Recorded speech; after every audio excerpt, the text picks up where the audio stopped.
Welcome to Mettur Agaram TNPSC பயிற்சி மையம். நான் உங்கள் பிரபாகரன். நடந்து முடிந்த டெட்டு தேர்வுக்கான ஆன்சர் கீ பார்த்துட்டு இருக்கிறோம். பேப்பர் 2 இங்கிலீஷ்க்கான 30 கொஷின்ஸ்க்கான ஆன்சர்ஸ். லாஸ்ட் பேப்பர் 1ல் முதல்ல சொல்லியிருந்தோம். அந்த 73வது கொஷின்ஸ் நான் இங்கே ஒரு ஸ்ட்ரகிள் ஆனேன். நான் வேறு ஒரு மீனிங் வந்துச்சு. ஓகேங்களா, ஆட்டம் சம்மர். இதுக்கு 73க்கு அதில் இருக்கக்கூடிய சி ஆப்ஷன் தான் ரைட்டுங்க. நான் பின்னு சொல்லியிருப்பேன். பேப்பர் 1 நீங்கள் ஒருவேளை இந்த பேப்பர் 2 பார்த்தீங்க அப்படின்னா பேப்பர் 1 டிஇடி பேப்பர் 1 73வது கொஷின் சி ஆப்ஷன். சரிங்களா? சரி, ஓகே. அடுத்தது இப்போ பேப்பர் 2க்கு பார்க்க போகிறோம். பேப்பர் 2க்கு சார் கொடுத்துக்கிற கொஷின்ஸில் நம்ம ஆன்சர்ஸ் பார்க்க போகிறோம். Since a passenger on board had taken ill suddenly, the airplane dashed to the nearest airport by pilot. ஓகேங்களா? அப்போ இங்கேயே பார்த்தீங்கன்னா had taken, since the passenger on board had taken ill suddenly. அப்போ past tense தான் குறிக்குது. அப்போ past tenseனா கண்டிப்பாக wasல வரணும். இப்போ wasல எது ஆன்சர் வரும் அப்படின்னா was flown. B option, was flown. ஓகேங்களா? சரி, அடுத்தது ரெண்டாவது questions. Bored with my traditional look in the weekend I decided to cut my hair really short. In the above sentence the word my refers possessive தான் பேசுகிறோம். possessive தான் முன்னாடி paper 1ல் வந்துருக்கு பாருங்கள். possessive அதில் எது மை அப்படின்றது எதை குறிக்கும் அப்படின்னா possessive adjective. எதை குறிக்குங்க? possessive adjective. ஓகேங்களா? C option. அடுத்தது dash is a figure of speech in which words are used in such a way that their intended meaning is different from the actual meaning. Intended meaningக்கும் actual meaningக்கும் differ இருக்குது அப்படின்னு சொன்னா earning. ஓகேங்களா? சரி, அடுத்தது 64. Identify the word that does not belong in the list of words given below. ஓகேங்களா? அப்போ நம்ம ஒரு தடவை கோத்ரூ பண்ணியிருந்தா அந்த நேரத்தில் ஞாபகம் இருக்குமா தெரியாது. எமோஷ்னல், பேஷனேட் இதெல்லாம் பார்த்தோன்னா எமோஷ்னல் ஒரு விதமானது சொல்லுது. கோல்டு அப்படின்றது தான் இதில் கண்டிப்பாக இந்த குரூப்பில் வராமல் இருக்குது. அப்போ கோல்டு அப்படின்றது தான் இதனுடைய ஆப்ஷன் ஏ. சரிங்களா? ஓகே, அடுத்தது நம்ம லைனாக முடிச்சுட்டு போயிடலாம். பார்க்கும் பொழுது 66, 65. Lewis Carroll was an English writer. ஓகேங்களா? சரி, கண்டிப்பாக இந்த லெவிஸ் காரல் படிக்காமல் இருந்திருக்க மாட்டோம். நிறையா எழுத பார்க்க உங்களுக்கு நான் தான் சொன்னேன்ல, நம்மளுடையது கொஷின் பேங்க் பார்த்துருந்தீங்கன்னா 10 கொஷின் மினிமம் அடிச்சிருக்கலாம், அவ்வளோதான். ஓகேங்களா? அதுக்கப்புறம் சப்ஜெக்ட் எங்கேயாவது பார்த்து நம்ம ஏதாவது படிச்சிருந்தோம்னா நீங்கள் ஈஸியாக என்ன பண்ணியிருக்க முடியும்னா நம்மளோட அடிஷ்னலாக சேர்த்து 20 வரைக்கும் போயிருக்கலாம். which one of the following sentence is not as an example for personification. என்னன்னு தெரியலான்னு சரி. ஆனால் ஸ்மைல், சிமிலி அப்படின்றது ஸ்மைல் அவனை போல சிரிக்கிறான் அப்படின்னு சொல்கிறதுக்கு லைக் சொல்லுவேன், ஹேஸ் சொல்லுமா. அப்போ அந்த லைக் அப்படின்றது இது எதை குறிக்குது? சிமிலி. அப்போ கண்டிப்பாக இதோட சேராதுன்னு எடுத்தோன்னே கண்டுபிடிச்சிடலாம். இப்போ 3ம் எது சொல்லுது? பர்சோனிஃபிகேஷன் சொல்லுது. சரியா? சரி, அடுத்தது when the speaker says as grandpa we should wait until the road is clear of traffic. We should first look right, left and then again right before we cross the road. இந்த வேலையை அவங்க அந்த grandpa கூட்டு வரக்கூடிய parents செய்கிறான்னா he is being. அப்போ அவன் எப்படி இருக்கிறான்? கண்டிப்பாக கான்ஃபிடென்ட், இதில் ஹோப்ஃபுல்லாக, சஸ்பியஸாக அப்படின்னா அவன் வந்து கீழ்ப்படிதலுக்குள்ள மனிதன் அது நபராக இருக்கிறான். அப்படின்னா ஒபிடியன். என்னதுன்னா ஒபிடியன், அதாவது சட்டத்திட்டங்களுக்கு உட்பட்டு நடக்கக்கூடிய ஒரு நபர். எல்லாத்தையும் பார்த்துட்டு பிறகு தான் செய்கிறான். நாம் தான் லெஃப்ட்டும் பார்க்க மாட்டோம். சில பேர் சொல்கிறேன், எல்லாரையும் சொல்லலை. ஓகேங்களா? Which of the following is antonym of the word unique. Unique அப்படின்னா நம்மகிட்ட இருக்கிற குவாலிட்டி யார்கிட்டையும் இருக்க அப்படின்னா இதுக்கு சிமிலர் மீனிங் என்னென்னா ரேர்னு சொல்லலாம். அப்போ இதுக்கு ஆப்போசிட் கேட்டுக்கிறாங்க. அப்போ காமனாக இருக்கிறது பொதுவாக இருக்கிறத பற்றி சொல்லலாம். சிறப்பு, பொது, சிறப்பு பிரிவு, பொது பிரிவு, அது meaning. Choose the opposite of the underlined word in the list below from the given option. C gave a startled cry and took her and away. ஓகேங்களா? Startled cry. ஏதோ நமக்கு தெரியலனாலும் க்ரைன்னா அழுகிறது. இப்போ எப்படி ஒரு விதமாக எப்படி சத்தம் போட்டு அழுகுறாங்களோ இல்லை ஒரு மாதிரி அதிகப்படியான சத்தத்தை கொடுக்குறாங்க, ஏதோ இப்படி தான் நம்ம மீன் பண்ணியிருப்போம். அப்போ கண்டிப்பாக அழுகைக்கு இது என்னன்னும் ஷாக். இதுக்கு மீனிங் ஷாக் கூட சொல்லலாம். சரியா? அப்போ மீனிங் ஷாக்னா இதில் என்ன ஆன்சர்? இதுக்கு ஆன்சர் என்னென்னா நாம் அதை கன்சர்ன் பண்ணுறதே இல்லை. ஓகேவா? அப்படின்னா அன்கன்சர்ன். ஸ்டார்டல் க்ரைன்னா கன்சர்ன், நீ கன்சர்ன் பண்ணுவீங்க. அப்போ அதுக்கு என்ன வந்துங்க? அன்கன்சர்ன். யாராவது சத்தம் போட்டிங்கன்னா நீங்கள் கன்சர்ன் பண்ணிங்களா பண்ண மாட்டிங்களா? பண்ணுவோம். Okay. The first allied lines and the last 6 line, sorry, the first 8 lines, allied வந்துச்சு வார்த்தையில். The first 8 lines and the last 6 lines of a sonnet is called as dash and dash. The first 8 lines and the last 6 lines. First 8 lines in octave. ஓகேங்களா? தெரியலன்னா app அப்படின்னா என்னது? மேத்தமெட்டிக்ஸில் வருது 8. ஓகேங்களா? Set என்னதுங்க? அப்போ இதை வச்சு நம்ம கண்டுபிடிச்சிருக்கலாம். ஆக்டேவ் அப்படின்றது என்னென்னா 8. இதை ஒன்று வச்சே என்னால் இப்போ என்ன சொல்ல முடியல. 6க்கு தெரியலன்னா கூட என்னது ஆக்டேவ் வச்சு நல்லா சொல்லியிருக்க முடியுது. ஓகேங்களா? சரி. ஆக்டாடெசிமல் அப்படின்லாம் படிப்போம் இல்லையா? அது சரி. அடுத்தது I will die but not run away. These are the words of யாருன்னா நீர்ஜா. யாருது ஃபேமஸ் வேர்டு? யாருது? நீர்ஜா. இது வேணால் நம்ம அப்படியே காப்பி பண்ணி அந்த கொஷின்ஸில் கொடுத்துருந்தாங்க. நீர்ஜா கொஷின் பேங்காக கொடுத்துருந்தாங்க, அதை நான் படித்தேன். ஓகேங்களா? சரி. The only one way to attract butterflies is to dash for them. இதுவும் நம்ம கொஷின் பேங்க் கொடுக்குறப்ப அதையும் படித்தேன். ஆன்சர்ஸ் என்னது? Grow flowers. பட்டாம்பூச்சியை கவர்றதுக்காக நம்ம என்ன பண்ணுறோம் அப்படின்னா க்ரோ ஃப்ளவர்ஸ். இந்த கொஷின்ஸ்லாம் பாருங்கள். இது நான் அன்றைக்கே சொன்னேன், கோத்ரூ பண்ணும் பொழுது எதுவும் படிக்கலை அப்படின்னா இந்த கொஷின்ஸை அந்த நேரத்தில் நம்மளால் மெமரி பண்ணுறதுக்கு இன்ட்ரெஸ்ட் இல்லைன்னா வீடியோ பார்த்துருந்தா கூட நீங்கள் ஆன்சர் பண்ணிக்க முடியும். சரியா? Given below are 2 statements. Okay, இது பாடத்தில் கொடுத்துருக்காங்க. Statement 1, online predator may threaten young children. அந்த மாதிரி இந்த ஆன்லைனில் ப்ரிடேட்டர் இருக்கிறாங்க இல்லைங்களா?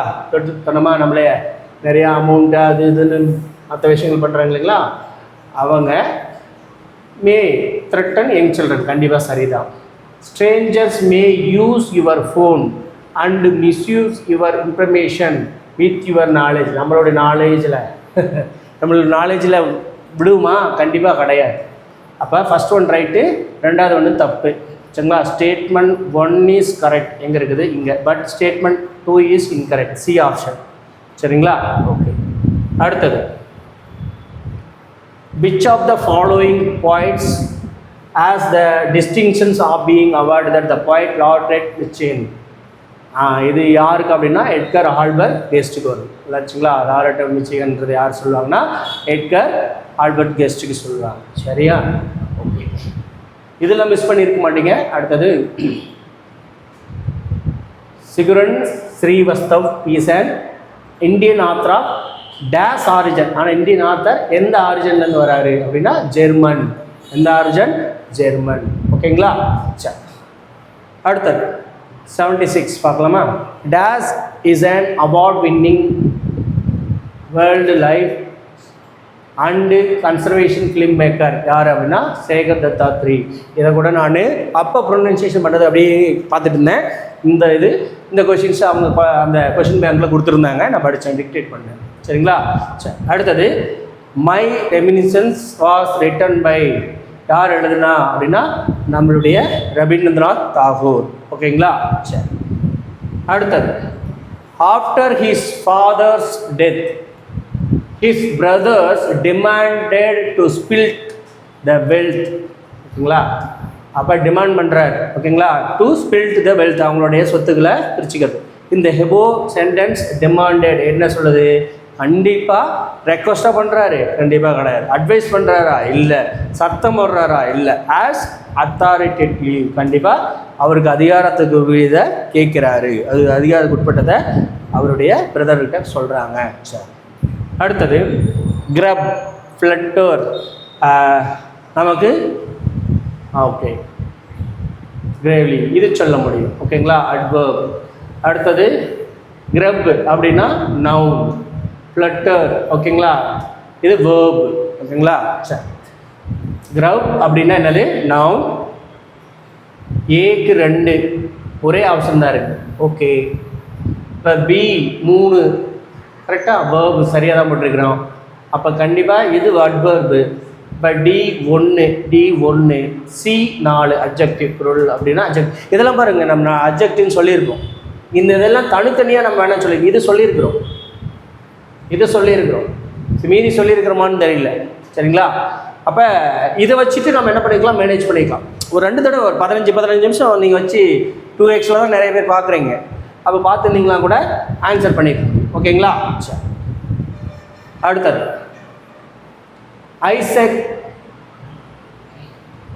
Isaac's playmates were enchanted with his new windmill. Find the meaning that does not synchronize with the word underlined. Enchanted ரொம்ப சந்தோஷப்படுறாங்க. அப்போ கேபிட்டட்.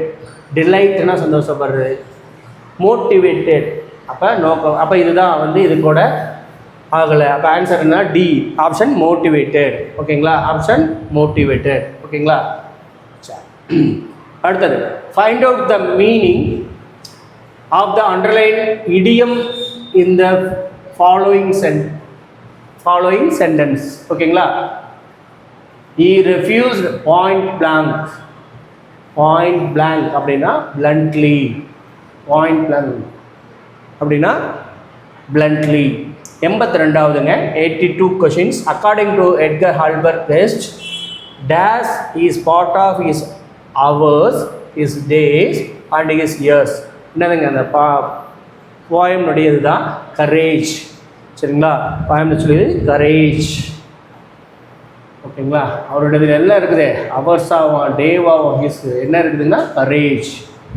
அடுத்தது இந்த poem the computer swallowed grandma, the poet wants us to copy, scan and paste document in an email back to her. Answer document. ஓகேங்களா? சரி, document. அடுத்தது 84. Given below are 2 statements. One is labeled assertion போட்டிருக்காங்க and the other is labeled as reason. assertionல என்ன கொடுத்துக்கிறாங்க அப்படின்னா Isaac had constructed a model of the windmill. கண்டிப்பாக அவர் விண்மில் பண்ணார். அடுத்தது he possessed a wonderful faculty of acquiring knowledge by the simplest means. So இது ஒரு ரீசனும் கரெக்டு. ஓகேங்களா? சரி, அப்போ A option both A and R correct and R is a correct explanation. சரிங்களா? அடுத்தது உங்களுக்கு 85. What is the name of the ship man overboard? What is the name of the ship in man overboard? என்ன answer வரும் அப்படின்னா SS Rajula. என்னது? SS Rajula, B option. ஓகேங்களா? Okay. Hollywood பாருங்க, அது எனக்கு ஞாபகம் வரல. ஒரு வேளை சொன்னோன்னா SS ராஜுலா எழுதியிருக்கிற மாதிரி கொஷின்ஸ் எடுத்த மாதிரி கொடுத்தாங்களா இல்லைன்னு தெரியல. பட் இது ஞாபகம் இருக்குது. Olive ridleys come to lay their eggs between the months. என்னப்பா உங்களுக்கே தெரியும், நாம் கொஷின்ஸ் கொடுத்ததே நான் அதை வச்சு படித்ததே ஞாபகம் இருக்குது. January and March. ஓகேங்களா? Next one 87. Who was born in Portsmouth in England 1642 on Christmas Day? இதெல்லாம் நீங்கள் சொல்லாமலே சொல்லிடுவீங்க கண்டிப்பாக. என்னது? Sir Isaac Newton. ஓகேங்களா? அடுத்தது 88. Mala lives upstairs. Read the above sentence and find the adverb upstairs that comes under. adverbs இல்லையா? adverbs of time adverbs of manner அது பிளேஸை தான் சொல்லுது. அப்போ adverbs of place பாருங்கள். இது நீங்கள் கண்டுபிடிச்சிருக்க முடியும். ஒருவேளை நீங்கள் கிராமட்டிக்கலாக இல்லை பார்ட்ஸ் ஆஃப் ஸ்பீச் பார்க்கல அப்படின்னா கூட. சரி, த வேர்டு இண்டீட் இது சொல்லிட்டோம். இண்டீடுன்னா என்னது? எம்பசைசிங். எத்தனை தடவை சொல்லியிருப்போம் பாருங்கள். அப்போ நமக்கு டைம் கிடைக்கிறப்ப ஒரு ஒரு தடவை எப்பயுமே ஒரு தடவை இருக்கும் இது okay. Who is prodigy? Prodigy அப்படின்றது என்ன அப்படின்னா, நம்ம சின்ன வயசுலேயே அதாவது அறிவு மேதைகளை போல் எல்லா விஷயங்களும் அவங்க செய்யக்கூடிய நபர்கள் தான் என்னன்னா ப்ரோடிஜி அப்படின்னு சொல்ல போகிறோம். இந்த ப்ரோடிஜி யாருன்னா a child who shows great ability at a young age அப்படின்றதுல ஆன்சர். ஓகேங்களா? ஸோ இப்போ நாம் பேப்பர் 2க்கு 30 கொஷின்ஸ் பார்த்துருப்பீங்க. இந்த 30 கொஷின்ஸ்க்கான ஆன்சர்ஸை நீங்கள் செக் பண்ணிக்காங்க. இது டென்டென்டிவாக இருந்தாலும் 99% எல்லாம் பார்த்த விஷயங்கள்லாம் செக் பண்ணி தான் சொல்லியிருக்குது. ஸோ ஆல் த பெஸ்ட் உங்களுடைய ஸ்கோர் மார்க்குக்கு. தேங்க்யூ.